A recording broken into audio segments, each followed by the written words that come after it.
ಇನ್ನು ನಿಮಗೆ ಪದೇ ಪದೇ ಅನಾರೋಗ್ಯದ ಸಮಸ್ಯೆ ಆಗ್ತದೆಯಾ? ಒಂದಿನ ಚೆನ್ನಾಗಿತ್ತು ಆರೋಗ್ಯದ, ಇನ್ನೊಂದು ದಿನ ಚೆನ್ನಾಗಿಲ್ಲ. 15 ದಿನ ಚೆನ್ನಾಗಿತ್ತು ಅಂದರೆ ಇನ್ನೊಂದು ದಿನ ಚೆನ್ನಾಗಿಲ್ಲ. ತಲೆನೇ ಕೆಡಿಸ್ಕೊಬಿಡಿ. ಈ ಒಂದು ಸರಳವಾದಂತಹ ಒಂದು ತಂತ್ರವನ್ನು ಮಾಡಿ, ನಾನು ಹೇಳಿದಂತಹ ನೀರನ್ನು ಕುಡೀರಿ, ಸಾಕು, ನಿಮಗೆ ಸಂಪೂರ್ಣವಾದ ಒಂದು ಆರೋಗ್ಯ ಬರುತ್ತೆ. ಇನ್ನೂ ಅನೇಕ ರೀತಿಯಂಥ ಅದ್ಭುತವಾದ ವಿಚಾರ ತಿಳಿಸ್ಕೊಡ್ತೀನಿ. ಅದಕ್ಕಿಂತ ಮುಂಚೆ ನೀವು ವಿನಯ್ ಯೋಗಿ ಗುರೂಜಿ ಅಂತ ಯೂಟ್ಯೂಬ್ ಚಾನಲ್ಗೆ ನೀವು ಲೈಕ್ ಮಾಡಿ, ಸಬ್ಸ್ಕ್ರೈಬ್ ಆಗಿ, ಮತ್ತು ಬೆಲ್ ಬಟನನ್ನು ಒತ್ತಿ, ಮತ್ತು ಫೇಸ್ಬುಕ್ ಮತ್ತು ಇನ್ಸ್ಟಾಗ್ರಾಮಲ್ಲೂ ಕೂಡ ಲೈಕ್ ಮಾಡಿ, ಶೇರ್ ಮಾಡಿ, ಮತ್ತು ಫಾಲೋವನ್ನು ಮಾಡಿಕೊಡಿ.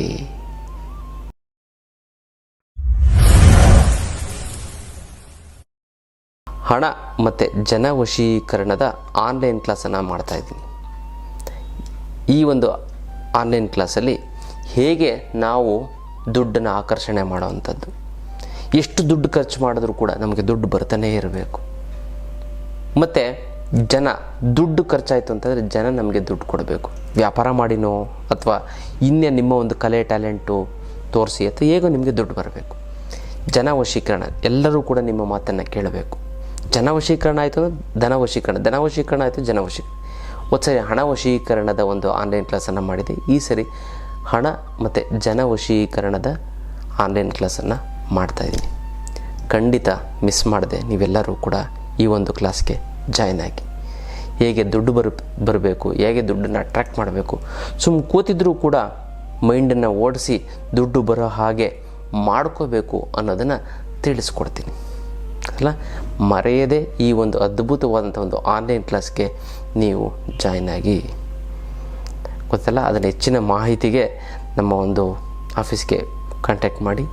ತುಂಬ ಅದ್ಭುತವಾದಂಥದ್ದು ದುಡ್ಡು. ಈ ಒಂದು ಕ್ಲಾಸನ್ನು ನಾನು ಕಳೆದ ಬಾರಿಗೆ ಮಾಡಿದ್ದೆ, ಅದಕ್ಕಿಂತ ಅದ್ಭುತವಾದಂಥ ಒಂದು ಬೇರೆ ಬೇರೆ ವಿಚಾರಗಳಿರ್ತವೆ.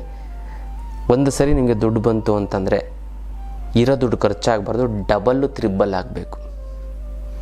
ಆ ಒಂದು 100 ರೂಪಾಯಿ ಬಂತು ಅಂತಂದರೆ ಅಥವಾ 1 ಕೋಟಿಗೆ ಬಂತು ಅಂದರೆ 3 ಕೋಟಿ ಆಗಬೇಕು. ಆ 1 ಕೋಟಿ ನೀವು ಖರ್ಚು ಮಾಡೋಕೆ ಇನ್ನೂ 2 ಕೋಟಿ ಮನೆಯಲ್ಲೇ ಇರಬೇಕು. ಆ ರೀತಿ ಒಂದು ಅದ್ಭುತವಾದಂಥ ಒಂದು ತಂತ್ರವನ್ನು ನಾನು ಹೇಳ್ಕೊಡ್ತಾ ಇದ್ದೀನಿ ಆನ್ಲೈನ್ ಕ್ಲಾಸಲ್ಲಿ. ಮತ್ತು ಇನ್ನೊಂದೇನು ಅಂತಂದರೆ ಜನರನ್ನು ಯಾವ ರೀತಿ ವಶೀಕರಣ ಆಗಬೇಕು, ಯಾವ ರೀತಿ ಜನವಶೀಕರಣವನ್ನು ಯಾವಾಗಲೂ ಸದಾ ನಿಮ್ಮ ಮಾತನ್ನು ಕೇಳಬೇಕು ಅನ್ನೋದನ್ನು ಆನ್ಲೈನ್ ಕ್ಲಾಸಲ್ಲಿ ತಿಳಿಸ್ಕೊಡ್ತೀನಿ. ಒಂದು ಹೆಚ್ಚಿನ ಮಾಹಿತಿ ನಮ್ಮ ಆಫೀಸ್ಗೆ ಫೋನ್ ಮಾಡಿ.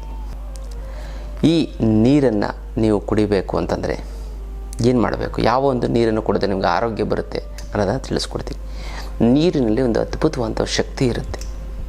ಇಂದಿನ ನೀರಲ್ಲಿ ಎಷ್ಟು ಶಕ್ತಿ ಇರುತ್ತೆ ಅಂದರೆ, ಇವತ್ತು ಸೂರ್ಯ ಮುಳುಗಿದ ಮೇಲೆ ನಾವು ಏನು ಲೈಟ್ ಹಾಕೋತೀವಿ ಅದಕ್ಕೆ ಕಾರಣ ನೀರು.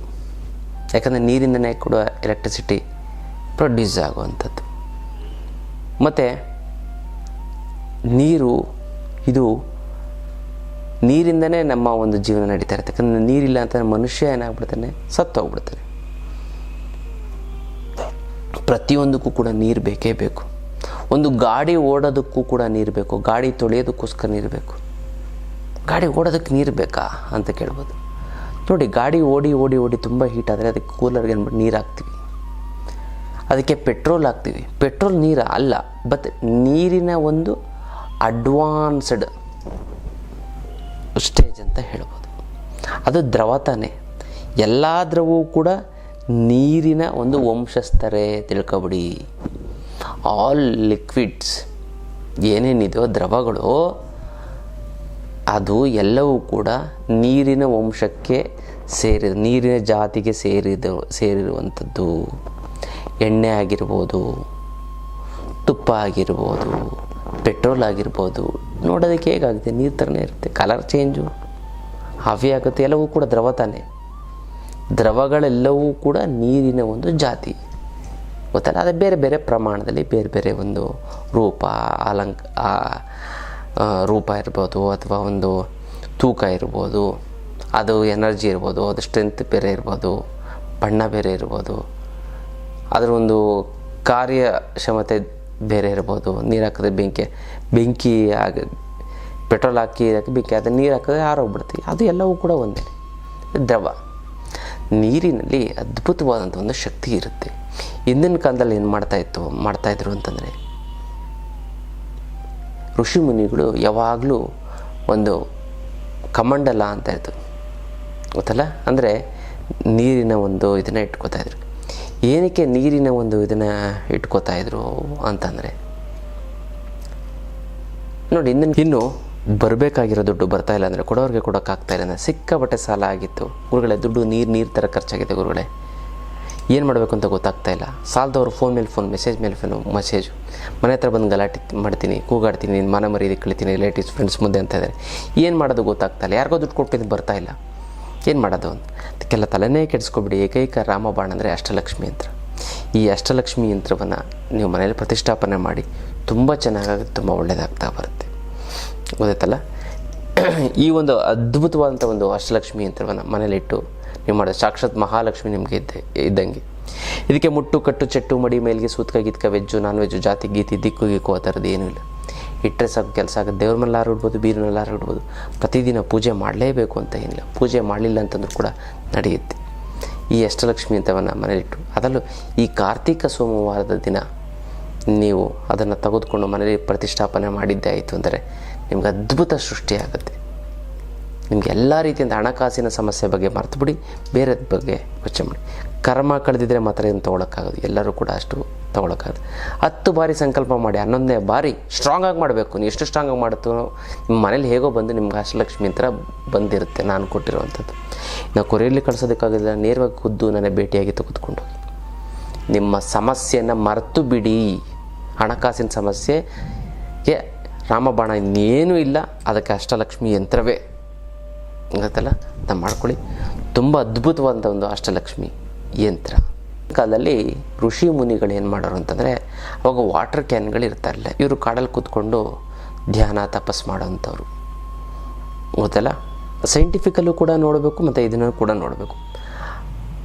ಆ ನೀರನ್ನು ಎಲ್ಲೋ ಸಿಗ್ತಾ ಇರಲಿಲ್ಲ, ಎಲ್ಲೋ ಒಂದು ಕಡೆ ನದಿ ಇರ್ತಾಯಿತ್ತು. ಇವರು ಒಂದು ಕಡೆಯಿಂದ ಹಿಂದಿನ ಕಾಲದಲ್ಲಿ ಋಷಿ ಮುನಿಗಳ ಮಾತ್ರವಲ್ಲ, ಪ್ರಯಾಣಿಕರು ಒಂದು ಊರಿಂದ ಇನ್ನೊಂದು ಊರಿಗೆ ಹೋಗೋರು ಕೂಡ ಇದೇ ಥರ ಕಮಂಡಲವನ್ನು ಇಟ್ಕೊಳ್ಳೋವಂಥವ್ರು. ಅಂದರೆ ನೀರು ಗೊತ್ತಲ್ಲ, ಋಷಿ ಮುನಿಗಳು ಇಟ್ಕೋತಾರಲ್ಲ, ಅದು ಇಟ್ಕೋತಾಯಿದ್ರು. ಅದರಲ್ಲಿ ನೀರು ಬಗ್ಗಿಸ್ಕೊಂಡು